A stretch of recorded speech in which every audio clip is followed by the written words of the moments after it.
बादल साहब की मुलाकात हुई प्रधानमंत्री जी से, तो एक ट्वीट सामने आता है केजरीवाल साहब का और वो कहते हैं कि ना करते प्यार तुम्ही से कर बैठे। चंदा चोर पार्टी और बेअदबी पार्टी, इस तरीके से वो कोट करते नजर आए और उन्होंने कहा कि ये फिर दोबारा से इकट्ठे होने जा रहे हैं। अभी दरवाजा बंद नहीं हुआ जी, तो केजरीवाल साहब की चीखें निकल गई। केजरीवाल साहब कुछ हद तक तो एक बात सही कह रहे हैं कि प्यार जो है ना वो आपकी तरफ से ज्यादा है। कि भाजपा के बड़े नेता आए, चाहे अमित शाह आए, उन्होंने कहा कि हम अकेले लड़ेंगे, हम अकालियों के साथ कोई गठजोड़ नहीं करेंगे। और ये भी बातें कही जा रही हैं कि अकाली दल जो है बीजेपी के पीछे पड़ा हुआ है। अकाली दल का आज के समय में कोई ऐसा खास स्टैंड पंजाब के अंदर नजर नहीं आ रहा। ये तो पहली बार हुआ है कि कॉन्स्टिट्यूशन के मुताबिक ये सरकार नहीं चल रही, इसको तो केजरीवाल दिल्ली बैठ के चला रहा है। मनीष सिसोदिया का क्या रोल है, जितेंद्र जैन का क्या रोल है? ये सारे जेल से छूटे तो सीधा आके इधर आप अपने काउंटर लगा के बैठे। जब आपकी सरकार रही पिछले टर्म में, क्या दिया आपने पंजाब को? हमारे टाइम पे भी नशा था। पर मुख्यमंत्री और तमाम आम आदमी पार्टी और विपक्ष यही कहता है कि ये जो 2007 में चिट्टा आया, उनके मुख्य रूप से जिम्मेदार आप ही लोग हैं। नहीं, सारी दुनिया में चिट्टा गया, उसके लिए जिम्मेवार कौन है? स्कूलों तक नशा पहुंच गया, दुकानों तक नशा पहुंच गया। आज क्यों नहीं रुक रहा, फिर बताएं। जगतार हवारा को लेकर मुख्यमंत्री साहब द्वारा एक चिट्ठी दी गई। 3 महीने पहले जब आपकी सरकार से पूछा गया था जेल डिपार्टमेंट के इसने, तो आपने क्या लिखकर भेजा था, वो पब्लिक करेंगे? बादल साहब ने भी ये बात कबूल की थी कि हाँ, हमारे समय में बेअदबियां हुई हैं, और उसके बाद स्टेटमेंटें बदलती भी गई, चीजें काफी सारी निकल कर भी आई। एसआईटी की जांच भी चल रही है, बादल साहब भी वहां पर गए थे। पंजाब में कहीं बेअदबी को राजनीति से तो नहीं जोड़ा जा रहा? पंजाब में बेअदबी तब शुरू हुई जब आम आदमी पार्टी आई। आम आदमी पार्टी के एक एमएलए साहब हैं, निज्जर साहब, 100%। उनका ये कहना है कि ये बेअदबियां तो आम आदमी पार्टी को करवाकर फायदा ही नहीं है, ये उन पार्टियों को करवाकर फायदा है जो सत्ता में नहीं है। इनडायरेक्टली वो आपकी ओर इशारा कर रहे हैं। आम आदमी पार्टी ये कहती है कि हमने कानून ला दिया, उस पर भी अब राजनीति करने की कोशिश कर रहे हैं। उनका साफ तौर पर ये कहना है कि आप लोग एसजीपीसी को कंट्रोल करते हैं।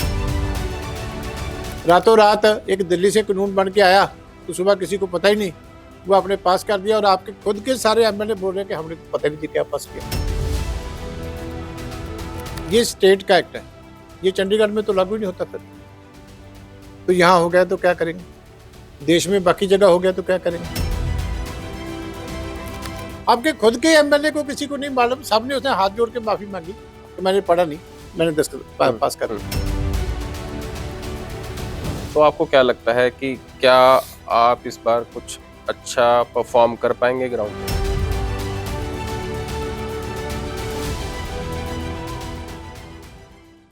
दो 2027 में होने वाले पंजाब चुनावों को लेकर सरगर्मियां तेज हैं, पर विरोधी पार्टियों में ये सरगर्मियां और चुनावी पाड़ा थोड़ा सा ज्यादा बढ़ता हुआ इसलिए नजर आता है जब सुखबीर बादल देश के प्रधानमंत्री से मुलाकात करते हैं।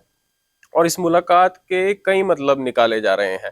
सबसे पहला मतलब ये निकाला जा रहा है कि पुराने दोस्त दोबारा इकट्ठा हो सकते हैं, या फिर ये भी कहा जा रहा है कि आने वाले समय में जो डिलिमिटेशन बिल है उसको लेकर भाजपा कुछ अलग सिरे से तैयारी कर रही है।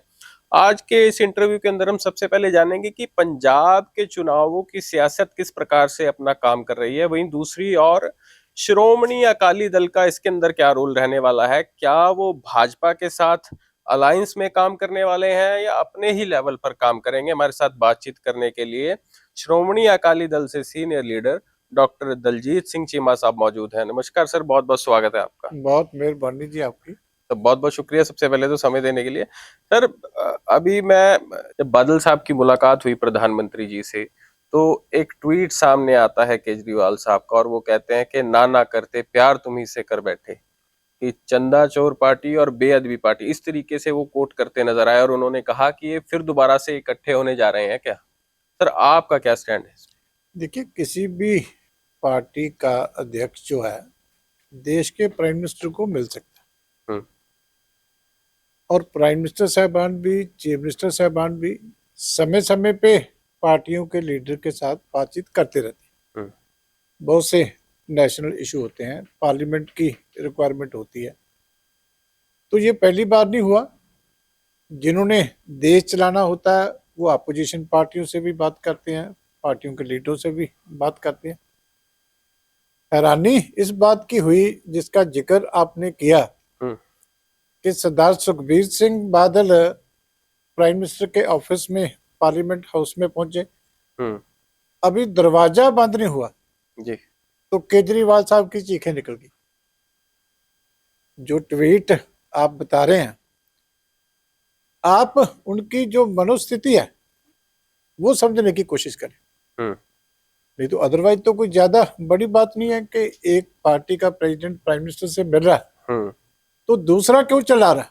हम्म, उनको लगता है कि जो हमने शोर मचा के पंजाब में, देश में लोगों को दिखाने की कोशिश की है हम्म, कि श्रोमणी अकाली दल तो खत्म है, हम्म, इनका तो वजूद ही नहीं है, तो अगर इनका कोई प्राइम मिनिस्टर के साथ बात हो गई हम्म, तो फिर हम कहाँ जाएंगे। हम्म, ये जो इनसिक्योरिटी है केजरीवाल की और इनकी पार्टी की, हम्म, वो समझना है।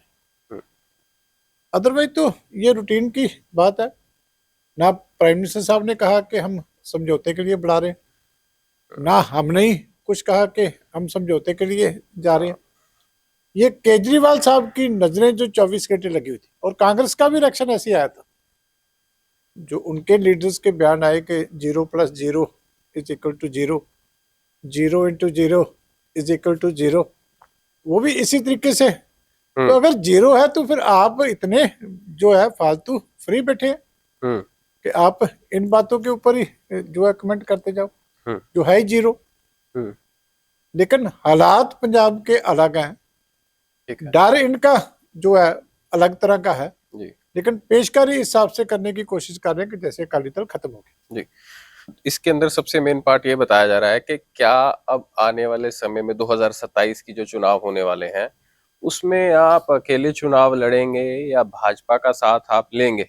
मतलब आपको क्या, आपकी पार्टी को कोई समस्या है कि अगर भाजपा आपके साथ देखिए, चुनाव अभी लड़े। तो हम अपनी मेहनत कर रहे हैं, ठीक है। हम अपनी तैयारी कर रहे हैं, अपनी ऑर्गेनाइजेशन कायम कर रहे हैं, बूथ लेवल के ऊपर कमेटीज बना रहे हैं, जो नियुक्ति ऑर्गेनाइजेशन में चाहिए वो नियुक्ति हम कर रहे हैं। हम अपना काम कर रहे हम्म, हैं। जब कहीं से प्रपोजल आएगी, कोई बातचीत की आएगी तो बातचीत होगी, हम्म। जब कोई फाइनल होगा तो आपके साथ साझा किया जाएगा। प्रधानमंत्री जी से मुलाकात हुई, कुछ हिंट आपको वहां पर मिला कि नहीं, हो सकता है कि उनकी आने वाले मुलाकात समय के में। ऊपर ना तो उन्होंने कुछ कमेंट किया, ना हमारे अध्यक्ष ने किया, हम्म, इसलिए ना मैं करना चाहता हूँ।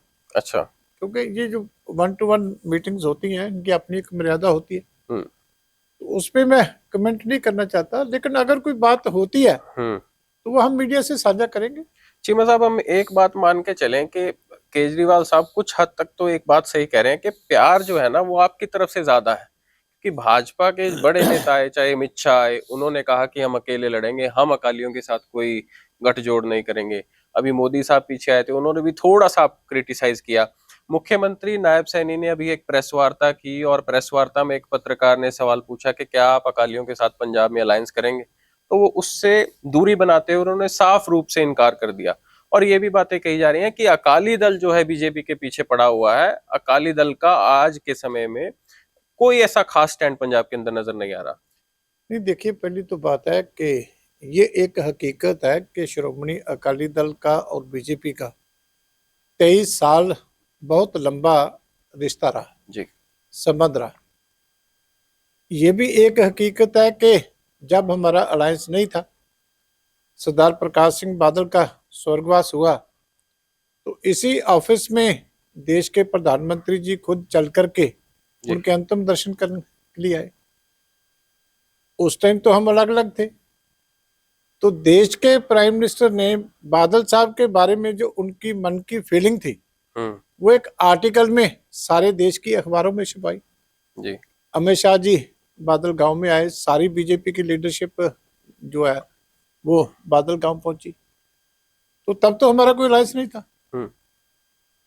क्योंकि जो सामाजिक रिश्ते होते हैं वो इन बातों से ऊपर होते हैं। बिल्कुल। हमारा अलायंस नहीं रहा, लेकिन कड़त्तर भी कभी नहीं रही। हाँ, प्यार बना रहा। ये आप गांव में जाके देखेंगे तो काली बीजेपी वर्कर भी कभी आपस में झगड़ा नहीं।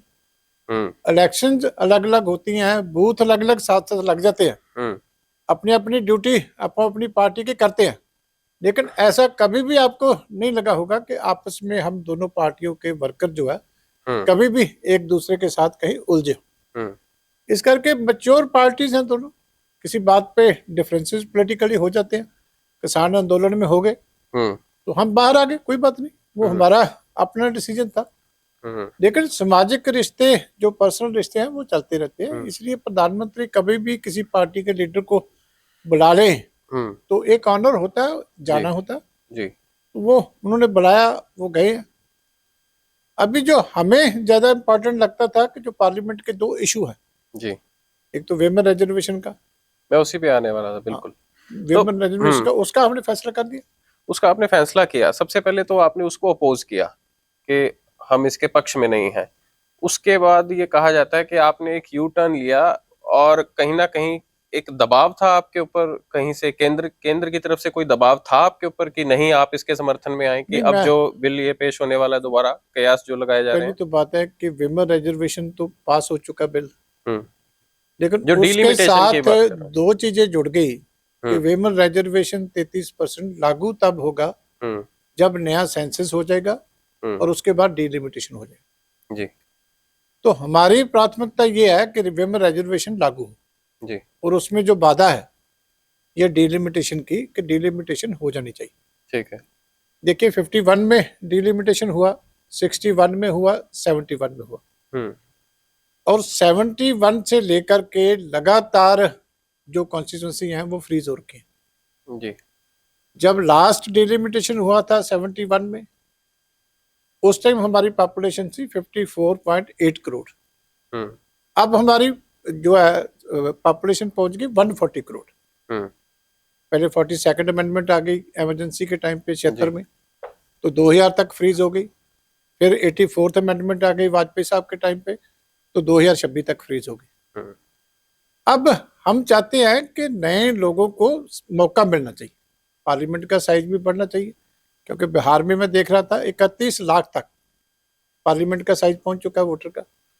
पंजाब में भी 18 लाख 19 लाख जो है साइज पार्लियामेंट का यहाँ हो चुका, 2-2 लाख तक असेंबली का साइज वोटर का हो चुका। तो कॉन्स्टिट्यूंसी बहुत बड़ी हो रखी है, मैनेज नहीं हो पाती एमपी से एमएलए से।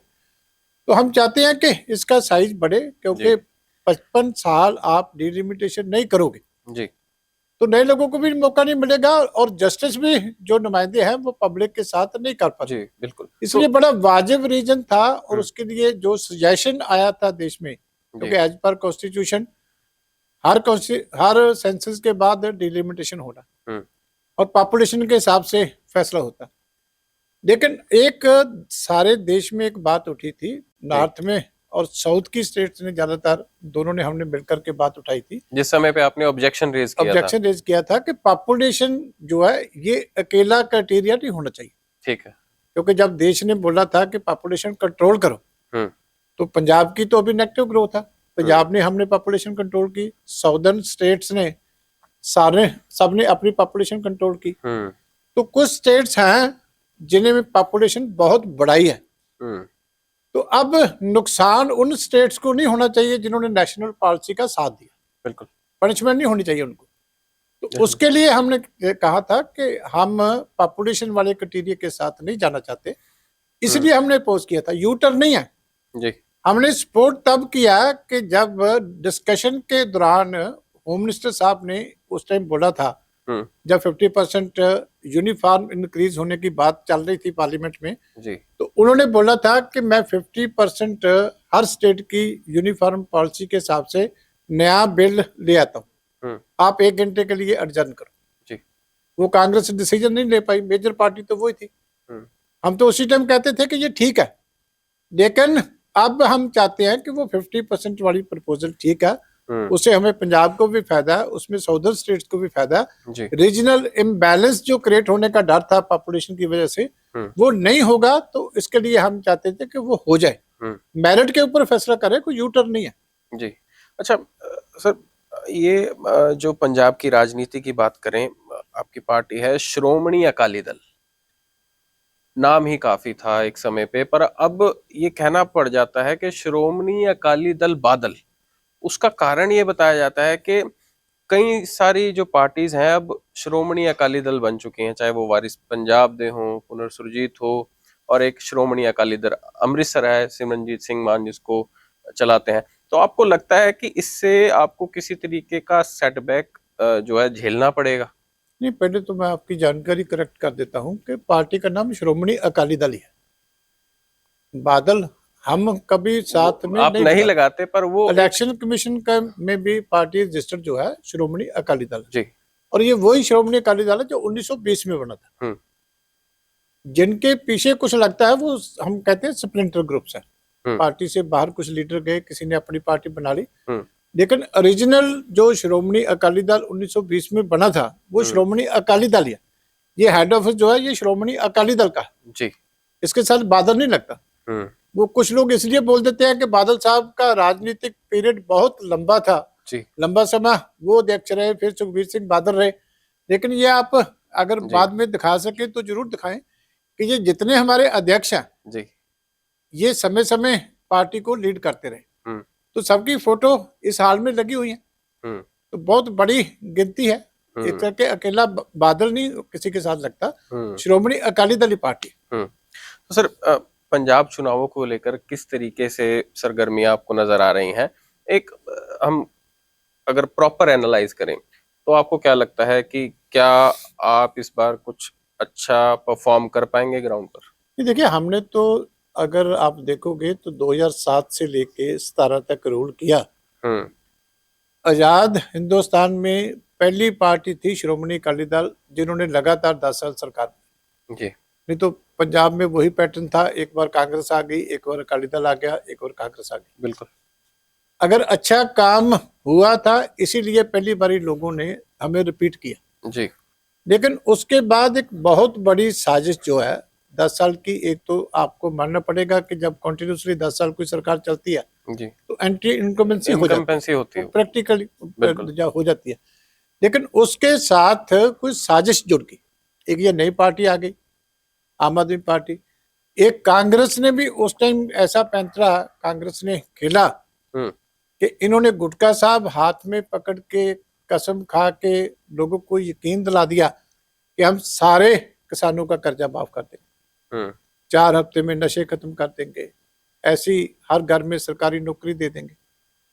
तो जो डेवलपमेंट मेन हमारा जो मिशन था जो हमने करके दिखाया, उससे लोगों को ध्यान दूसरी तरफ लगाने के लिए इन सब ने एक बहुत बड़ी चाल खेली।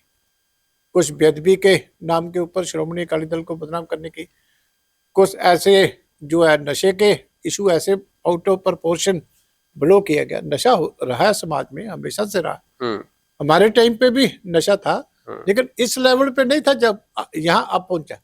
लेकिन इन्होंने प्रचार इतना तरीके से किया कि ऐसे लगने लगा कि पंजाब में नशे से अलावा और कोई चीज ही नहीं। पर मुख्यमंत्री और तमाम आम आदमी पार्टी और विपक्ष यही कहता है कि ये जो 2007 में चिट्टा आया उनके मुख्य रूप से जिम्मेदार आप ही लोग हैं। नहीं, सारी दुनिया में चिट्टा गया, उसके लिए जिम्मेवार कौन है? आप कोई भी एडवांस कंट्री ले लीजिए जी, आज की डेट में भी आप बताइए कौन सा कंट्री है जिसमें ड्रग्स का मेजर इशू नहीं है? ये ग्लोबल समस्या है। उस टाइम भी हम कहते थे कि पंजाब एक ड्रग रूट के ऊपर है, होस्टाइल कंट्री हमारा 550 किलोमीटर लंबा उसके साथ बॉर्डर है, तो ड्रग्स स्मगल होके जो आती हैं सारी पंजाब में नहीं रहती, ये आगे रूट बहुत दूर तक जाता है। तो पंजाब वो चीज फेस कर रहा है कि इसके लिए हमें सोल्यूशन ढूंढना चाहिए इकट्ठे होके। आज क्यों नहीं रुक रहा फिर बताएं?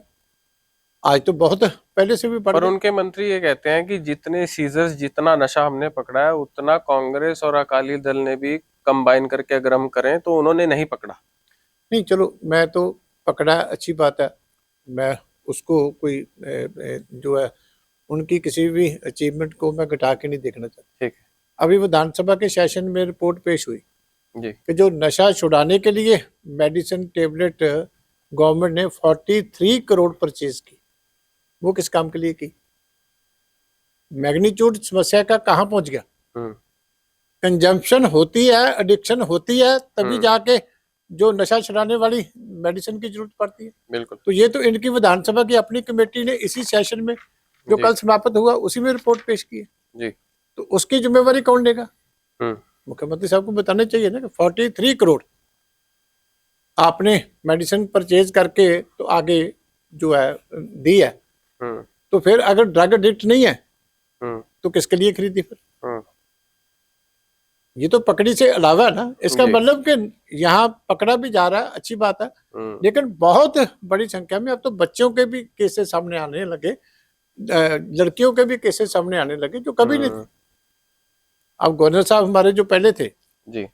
उनकी स्टेटमेंट निकाल के देखिए कि बॉर्डर एरिया का टूर करके उन्होंने क्या कहा हम्म। कि स्कूलों तक नशा पहुंच गया, दुकानों तक नशा पहुंच गया। हम्म। जब गवर्नर किसी जो हेड ऑफ द स्टेट है वो ये जी। कह रहे हैं, तो फिर मैं मुख्यमंत्री साहब की बात कैसे मानूं? जगतार हवारा को लेकर मुख्यमंत्री साहब द्वारा एक चिट्ठी दी गई, किस तरीके से देखते हैं उस पूरे समीकरण को? देखिए, हमारा श्रोमणी अकाली दल का बड़ा क्लियर स्टैंड है जी। कि चाहे भाई जगतार सिंह हवारा हो, चाहे राजूआना साहब हो, चाहे बाकी बंदी सिंह हो, और यहाँ तक कि किसी और धर्म का भी कोई आदमी हो जिसने भी अपनी सजा पूरी कर ली है, जी। उसको जेल में नहीं रखना चाहिए। ये ह्यूमन राइट्स का मसला है। किसी ने भी जिसने अपनी सजा पूरी कर ली है, यहाँ तो लोग सजा से दुगनी जो है जेल काट के बैठे हैं, हम्म। तो उनको जेल से बाहर निकलना चाहिए। ये बहुत बड़ी ह्यूमन राइट्स वायलेशन। हम्म। लेकिन मुख्यमंत्री साहब, हम तो कहते हैं कि हवारा साहब का केस बड़ा जेन्युइन है, हम्म। उनकी मदर डेथ बेड पे है, बिल्कुल। तो बेटे का ऐसे हालात में जाना कभी भी जेल से नहीं रोका जाता। लेकिन मुख्यमंत्री साहब से मैं पूछना चाहता हूं कि 3 महीने पहले जब आपकी सरकार से पूछा गया था जेल डिपार्टमेंट के ने, तो आपने क्या लिखकर भेजा था वो पब्लिक करेंगे? अभी 3 महीने की बात है। अब उनको फिर कोर्ट में जाना पड़ा। कोर्ट ने आदेश किया कि 15 दिन के अंदर अंदर इसका फैसला करो। दोबारा फाइल पंजाब में उनके होम डिस्ट्रिक्ट में एसएसपी के पास गई है। तो पहली तो बात है कि चिट्ठी लिखने की क्या जरूरत होती है? सरकार फाइलों पे काम करती है, फाइल आपके पास आ रखी है, तो आप एसएसपी को निर्देश देते कि इसको इमीडिएटली क्लियर करके जेल में पहुंचाओ। ड्रामा करने की क्या जरूरत है? चलो आपने चिट्ठी लिख दी, हम तो आपका धन्यवाद करते हैं, भी अच्छी बात है, लिख दी, बहुत अच्छा किया। जब चिट्ठी लिख दी, आज गवर्नर साहब के पास पहुंच गए जी। तो वही चिट्ठी हो देनी थी गवर्नर साहब को जो पहले लिख दी, तो आज नई बात क्या उसमें? इसका मतलब है कि किसी कहीं ना कहीं आप राजनीति करने की कोशिश कर रहे हो। चलो आप राजनीति भी कर लो, पैरोल तो दिला दो। हम तो ये कहते हैं कि राजनीति के बिना तो ना केजरीवाल एक कदम चल सकता है, ना आप चल सकते हो। आपके एक ही काम है कि 24 घंटे हर बात पे राजनीति कर। चलो फिर भी उनको पैरोल तो दिला दो, हम तो फेवर करते हैं, भी होनी चाहिए।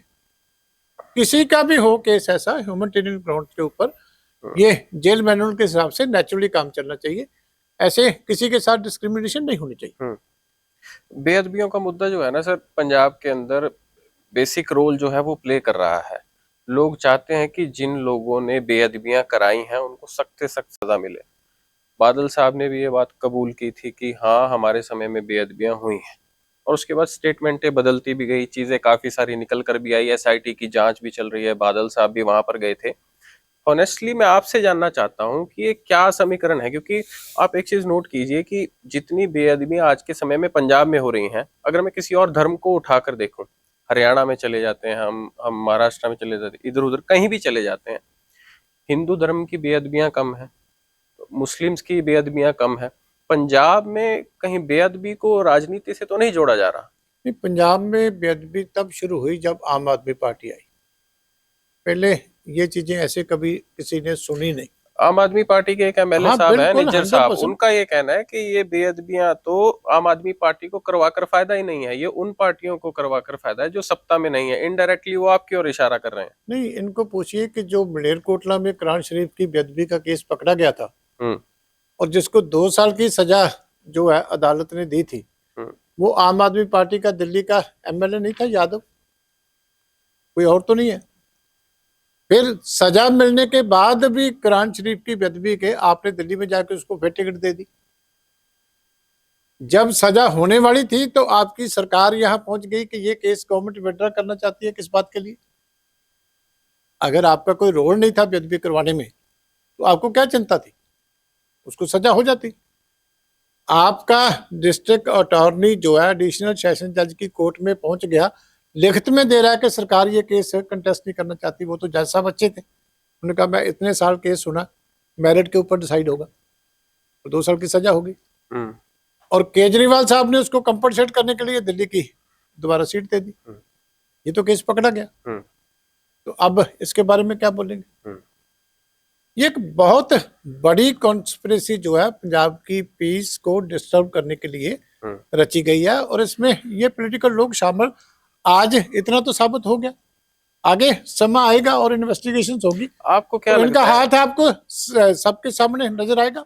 नहीं, एक पार्टी पर आरोप लगा देना मुझे लगता है कहीं ना कहीं एक नहीं, बैलेंस जवाब नहीं होगा। एक जो आदमी पकड़ा गया वो आदमी पंजाब का नहीं था। वो आप कुरान शरीफ की बात कर रहे हैं, मान लीजिए। एक ही बात है, किसी धर्म की करती हो। ठीक है, परंतु जो पिछले समय से लंबी बेअदबियां होती नजर आई, ये तो है नहीं कि आम आदमी पार्टी जब सत्ता में आई उससे पहले बेअदबियां नहीं हुई। ये भी 2016 का केस है, वो 2015 का, ये 2016 का कंटिन्यूसली चल तो आप क्या समझते हैं कि इस चीज को कंट्रोल कैसे किया साहब? आम आदमी पार्टी ये कहती है कि हमने कानून ला दिया, उस पर भी अब राजनीति करने की कोशिश कर रहे हैं। उनका साफ तौर पर ये कहना है कि आप लोग एसजीपीसी को कंट्रोल करते हैं और वहां से प्रेशर बनवाते हैं हमारे ऊपर। देखिए, पहली तो बात है कि सबसे पहले 2016 में हमारी गवर्नमेंट ने 295 जो एक्ट है उसमें 295 AA ऐड करके, उसमें संशोधन करके तो सजा बढ़ाई थी।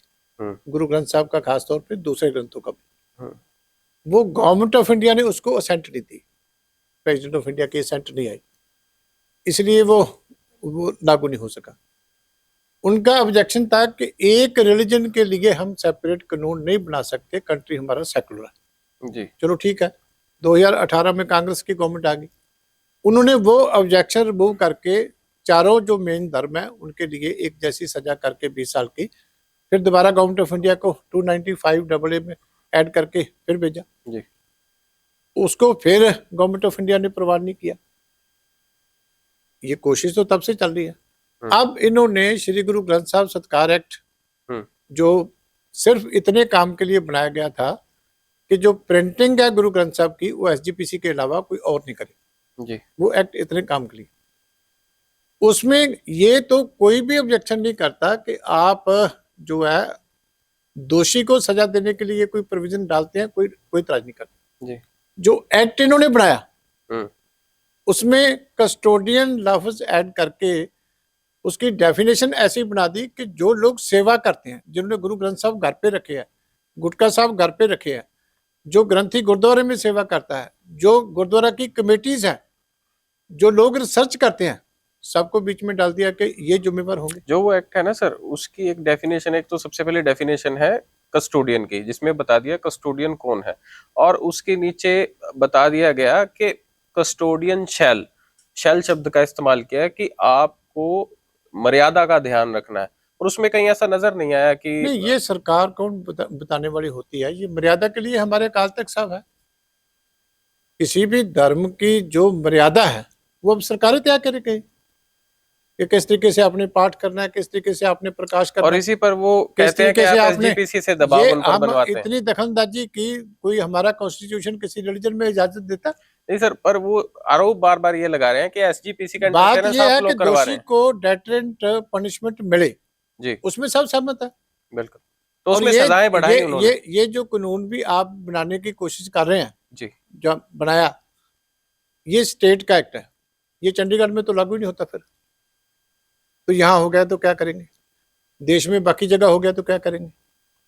इसीलिए हमने जो सही प्रोसीजर था कि जो क्रिमिनल जो इसमें प्रोविजन है 295 की देश के कॉन्स्टिट्यूशन में, उसको अमेंड करके उसमें 295 AA प्रोविजन डाल दी गई कि उसमें जो पनिशमेंट है वो मैक्सिमम कर दी गई ताकि जो सारे देश में लागू हो सके। उसमें परिभाषा डेफिनेशन ऑलरेडी जो है सेक्युलरिज्म की उसमें दी हुई है।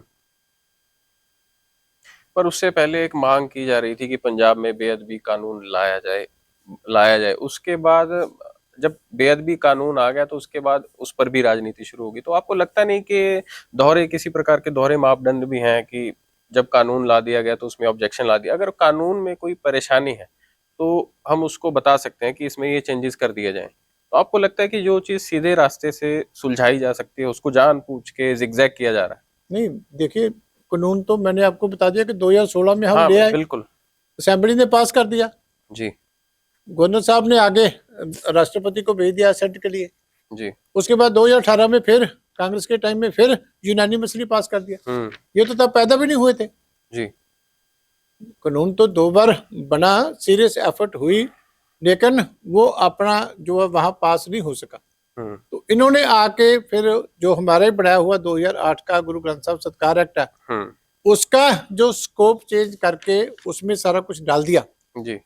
और वो डाला इस तरीके से कि आप दोषी के ऊपर कम फोकस कर रहे हो, सेवा करने वालों को कोई फंसाने की ज्यादा कोशिश कर रहे हो, तो उसके ऊपर इतराज उठा। जी। और बिल का हाल क्या हुआ, जथेदार साहब ने सभी एमएलए को बुलाया डिस्कशन के लिए।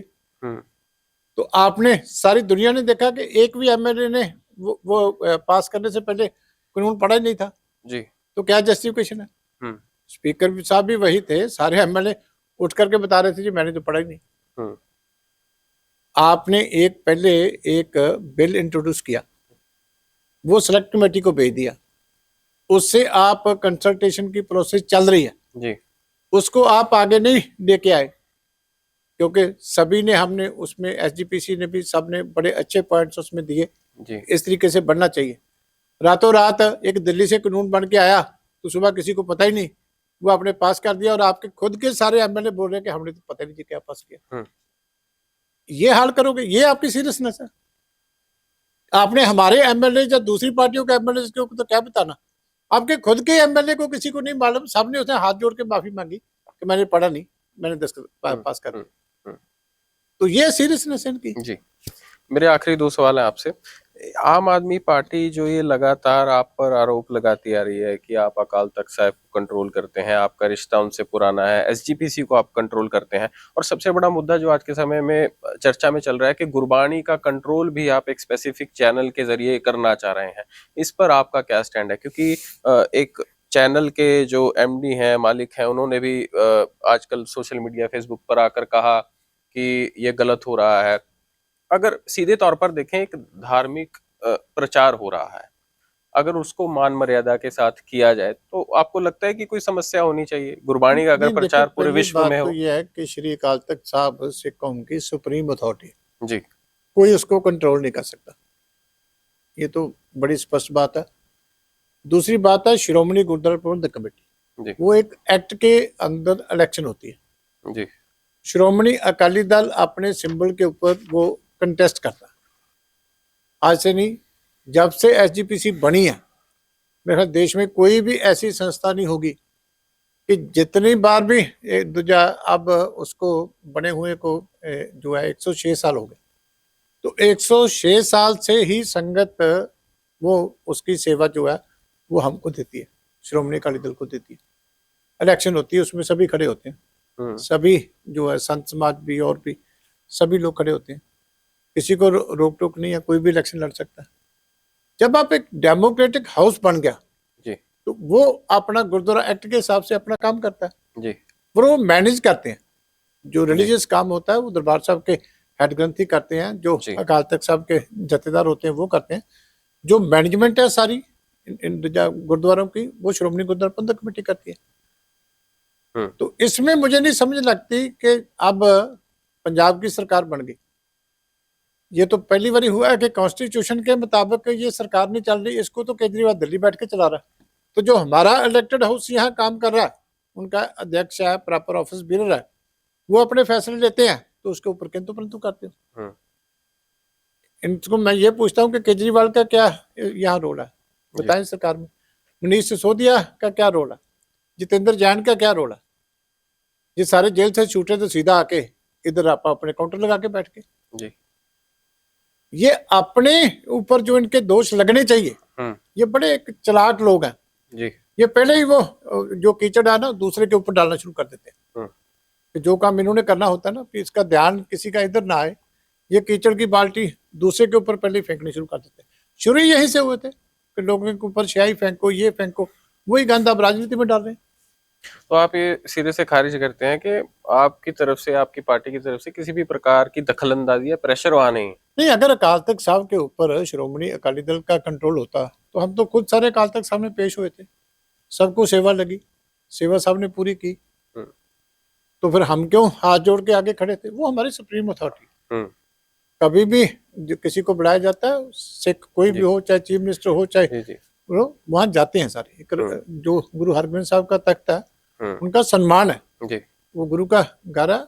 जब भी किसी सिख को बुलाया जाता है, किसी भी, चाहे आपके ऊपर कोई दोष लगे या कोई बात हो, तो हर कोई वहां हाथ जोड़ के जाता है, ईमानदारी से जाता है।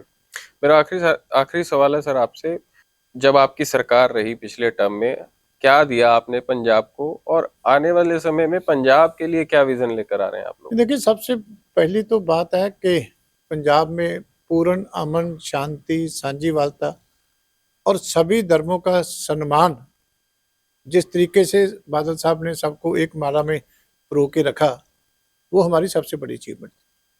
दूसरी बात है कि जो है लामिसाल डेवलपमेंट, एयरपोर्ट से लेके कितने बन गए पंजाब में, हाईवे कितने बन गए, दरिया के ऊपर पुल कितने बन गए, हर गांव में संगत दर्शन करके, हर सिटी में संगत दर्शन करके इतना बड़ा डेवलपमेंट हुई।